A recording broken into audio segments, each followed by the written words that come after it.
Let me say something that will make some people uncomfortable, but it needs to be said clearly and respectfully. In northern Ghana, religion is one of the most powerful forces shaping young people's lives. But nobody is asking whether it's always shaping them forward. And that question alone is already sensitive. Now, before anyone misunderstands me, I am not attacking faith. I am questioning how it is experienced, interpreted, and sometimes used in ways that affect ambition, risk-taking, and personal responsibility. Because here's the truth.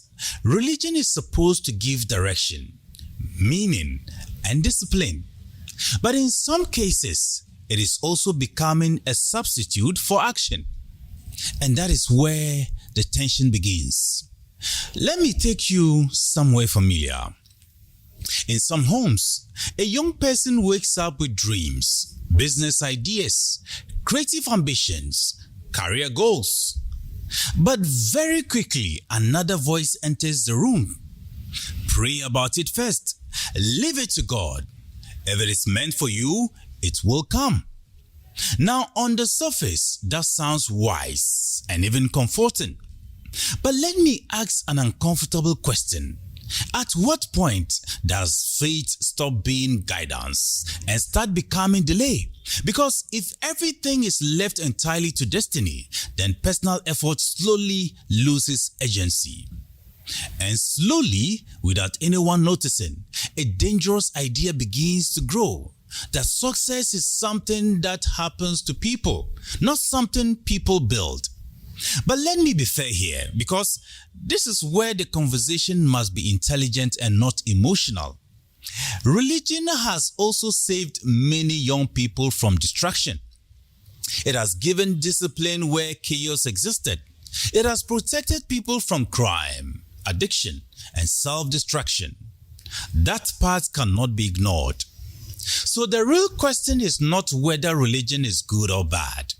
The real question is, how is it being interpreted by young people trying to build their future? Because I have seen something quietly troubling. A young person wants to start a business. They are told to pray. They want to relocate for opportunity. They are told to wait on divine timing. They want to take risk. They are warned against forcing life. And over time, ambition starts to feel like impatience, and patience becomes inactivity. Now let me ask you something deeper.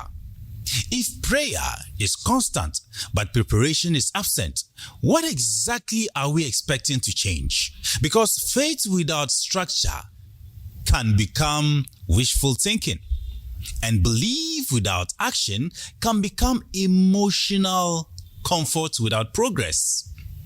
And here is where it gets even more sensitive. Sometimes failure is not processed as lack of strategy, but as spiritual attack. Sometimes delay is not seen as lack of skill, but as destiny blocking doors. And sometimes accountability quietly disappears from the conversation entirely. But let me be very careful here. I am not saying faith is the problem. I am saying interpretation matters. Because the same religion that teaches patience also teaches responsibility.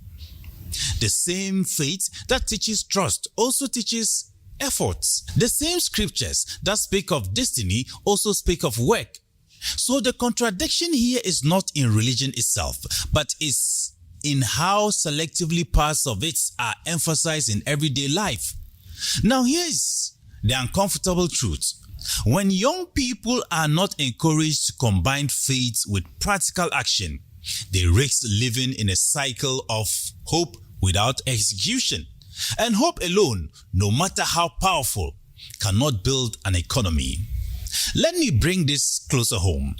How many young people in northern Ghana have ideas they constantly pray about, but never structure? How many talents are deeply spiritual, but financially inactive?